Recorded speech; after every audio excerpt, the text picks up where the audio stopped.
In this video, you will learn about limitations of classical mechanics, how classical mechanics fail to explain the line spectrum of hydrogen atom.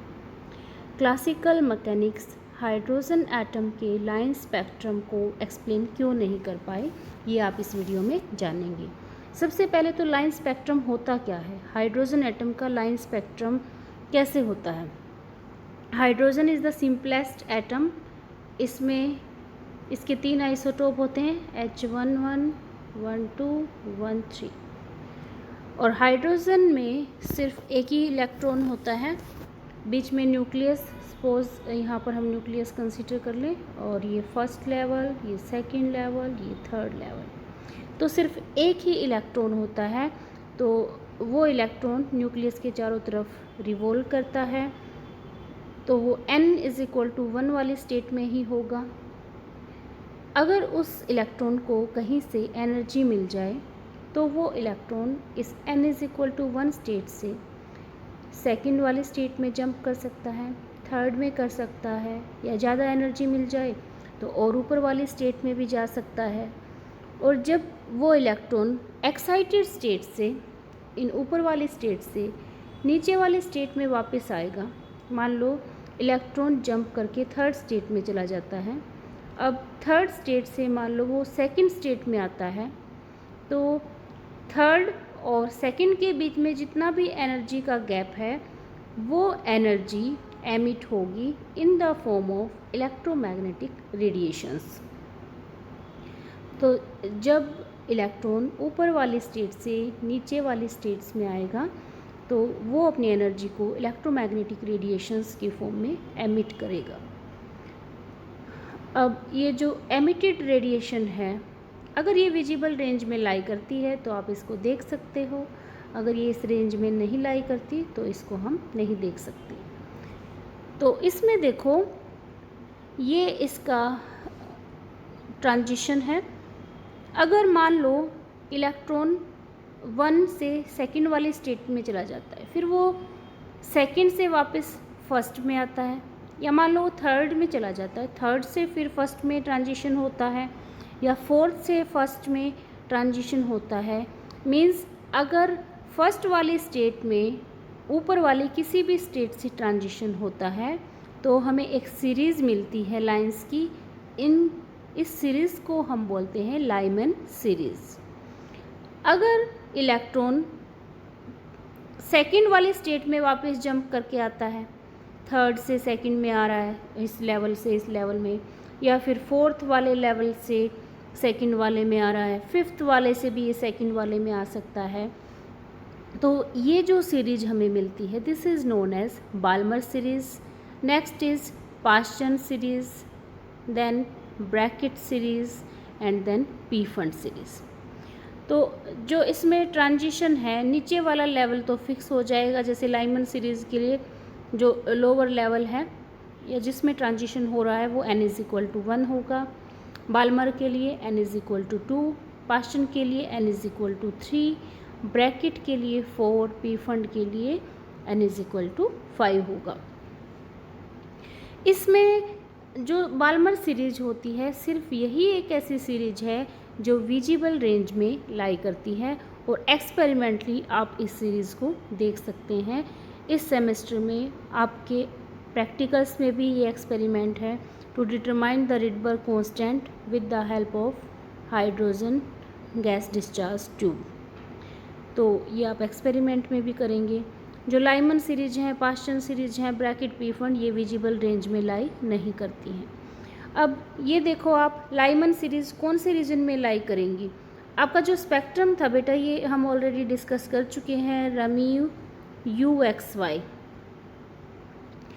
अब हम कह रहे हैं कि जो Balmer series है वो विजिबल रेंज में लाई करता है, तो जो लाइमन सीरीज है वो किस रीजन में लाई करेगा, ये IR में करेगा या UV में करेगा, ये करेगा UV में लाई करेगा। पास्चन, ब्रैकेट, पीफंड, ये सारे के सारे करेंगे IR रीजन में लाई। क्यों करेंगे, देखो इसमें देखो जो फर्स्ट वाली स्टेट है, सेकंड वाली स्टेट, इसमें गैप देखो कितना ज़्यादा है। अब जैसे जैसे हम ऊपर जाते हैं तो लेवल्स जो स्टेट्स हैं डिफरेंट, उनके बीच में लेवल्स जो एनर्जी का डिफरेंस है वो कम होता जा रहा है, और लास्ट में तो बिल्कुल कॉन्टिन्यूम ऑफ स्टेट्स हैं, बिल्कुल पास पास स्टेट्स हैं। तो जब फर्स्ट लेवल में ट्रांजिशन हो रहा है तो इनके बीच में एनर्जी डिफरेंस ज़्यादा है, तो इसीलिए जब ट्रांजिशन फर्स्ट स्टेट में होगा, सेकंड से फर्स्ट में होगा, थर्ड से फर्स्ट में होगा, तो जो रेडिएशन एमिट होगी उसकी एनर्जी ज़्यादा होगी।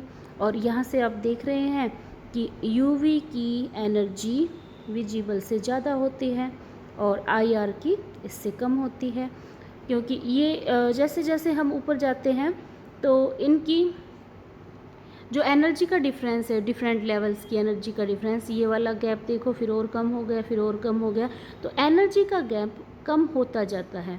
तो इसीलिए जो ये एनर्जी एमिट करेंगे जब इलेक्ट्रॉन ऊपर वाली स्टेट से नीचे वाली में जंप करेंगे कहीं भी, तो ये जो है कम एनर्जी एमिट करेंगे, कम एनर्जी की रेडिएशन एमिट करेंगे, that will fall in the IR region. And जो लाइमन सीरीज वाले ट्रांजिशन हैं इसमें इलेक्ट्रॉन्स अपनी एनर्जी को एमिट करेंगे इन द यूवी रीजन। और यहाँ पर जो वेवलेंथ होगी कि किस वेवलेंथ की रेडिएशन एमिट करेंगे वो इस फॉर्मूला से निकाल सकते हैं, 1/λ इज इक्वल टू आर, यहाँ पर एक ब्रैकेट आएगी, into 1/n2² minus 1/n1²। Are यहाँ पर रिडबर्ग कांस्टेंट है, n1 और n2 इंटीजर्स हैं और n1 हमेशा ही n2 से ग्रेटर होगा। n2 यहाँ पर वो वाला लेवल है जिस लेवल में ट्रांजिशन हो रहे हैं। जैसे लाइमन सीरीज़ के लिए n2 की वैल्यू फिक्स है, ये n2 मीन्स जिसमें फाइनली ट्रांजिशन हो रहा है, इससे भी इसमें ही आ रहा है फर्स्ट में, थर्ड वाले से भी फर्स्ट में, फोर्थ वाले से भी फर्स्ट में, तो लाइमन सीरीज़ के लिए n2 की वैल्यू फिक्स है, दैट इज़ 1। बाल्मर सीरीज़ के लिए n2 की वैल्यू 2 है, इसके लिए 3, फिर 4, फिर 5, और n1 की वैल्यू हमेशा ही n2 से ग्रेटर होगी क्योंकि ट्रांजिशन तो ऊपर से नीचे ही हो रहा है, तो इसीलिए जो n1 है वो हमेशा ही n2 से ग्रेटर होगा। जैसे इस केस में यहाँ पर n1 की वैल्यू 2 होगी, इस केस में 3 होगी, इस केस में 4 होगी, so that is greater than 1। Similarly for this different series this n1 will be greater than n2। इसको आप ऐसे भी समझ सकते हैं, ये बीच में न्यूक्लियस है, first level, second level, third level.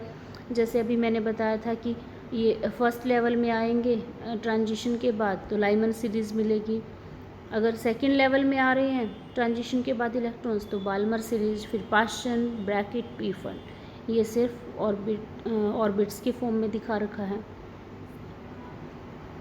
अब ये देखो ये क्या है, ये कोई सोर्स ले रखा है कॉन्टीन्यूअस स्पेक्ट्रम जिसका होगा।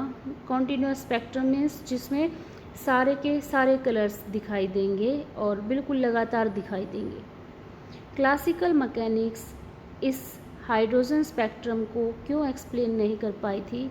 क्लासिकल मैकेनिक्स के अकॉर्डिंग हाइड्रोजन का स्पेक्ट्रम ऐसा आना चाहिए था, कॉन्टीन्यूअस स्पेक्ट्रम, बट एक्सपेरिमेंटली अभी हमने पीछे डिस्कस किया कि डिफरेंट सीरीज़ मिली और जब एक्सपेरिमेंटली परफॉर्म करके देखा गया तो इस तरीके की डिस्क्रीट लाइंस दिखाई दी, लाइंस, फाइन लाइंस दिखाई दी, ऐसे कॉन्टीन्यूअस स्पेक्ट्रम नहीं दिखाई दिया। क्लासिकल मैकेनिक्स के अकॉर्डिंग क्या था कि जो इलेक्ट्रॉन है उसकी कुछ भी एनर्जी हो सकती है, वो यहाँ से भी फर्स्ट लेवल में जंप कर सकता है, बीच में से कहीं से भी कहीं जंप कर सकता है, ज़रूरी नहीं है कि वो यहाँ से ही यहाँ पर जंप करेगा।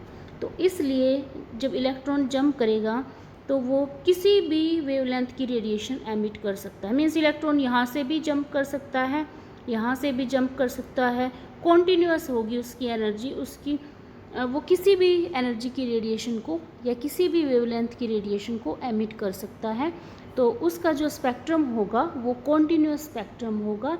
This was according to classical mechanics, but experimentally जब एक्सपेरिमेंट परफॉर्म करके देखा गया तो इस टाइप का लाइन स्पेक्ट्रम ऑब्जर्व किया गया, but classical mechanics could not explain this. इसको आप इस सेमेस्टर में प्रैक्टिकल में भी करेंगे। देखो ये दे रखी है हाइड्रोजन डिस्चार्ज ट्यूब, इसके अंदर हाइड्रोजन गैस फिल है, यहाँ पर एक वोल्टेज सोर्स लगा रखा है जिसकी हेल्प से जो हाइड्रोजन के एटम्स हैं उनको एनर्जी मिलेगी और वो ऐसे एक्साइटेड स्टेट्स में जाएंगे और फिर वापस आएंगे तो वो डिफरेंट रेडिएशंस एमिट करेंगे, और जो बाल्मर सीरीज होगी वो विजिबल रेंज में लाई करेगी तो उसको आप देख पाएंगे। तो यहाँ पर एक स्लिट लगा रखी है, यहाँ पर प्रिज्म लगा रखा है। आप एक्सपेरिमेंट में प्रिज्म की जगह यहाँ ग्रेटिंग भी यूज़ कर सकते हैं, वहाँ पर आप ग्रेटिंग यूज़ करेंगे एक्सपेरिमेंट में। तो डिफरेंट कलर्स के लिए जो डेविएशन होगा, जब प्रिज्म से ये लाइट पास होगी तो डिफरेंट कलर्स के लिए डेविएशन अलग होगा, रेड के लिए कम होगा, वॉयलेट के लिए सबसे ज़्यादा। तो हाइड्रोजन एटम में इस टाइप का फाइन स्पेक्ट्रम या लाइन स्पेक्ट्रम हम कह सकते हैं ऑब्जर्व किया गया एक्सपेरिमेंटली, लेकिन क्लासिकल मैकेनिक्स के according it should be continuous. So classical mechanics fail to explain this line spectrum of hydrogen atom. बाद में क्वांटम मैकेनिक्स की हेल्प से इसको एक्सप्लेन किया गया था।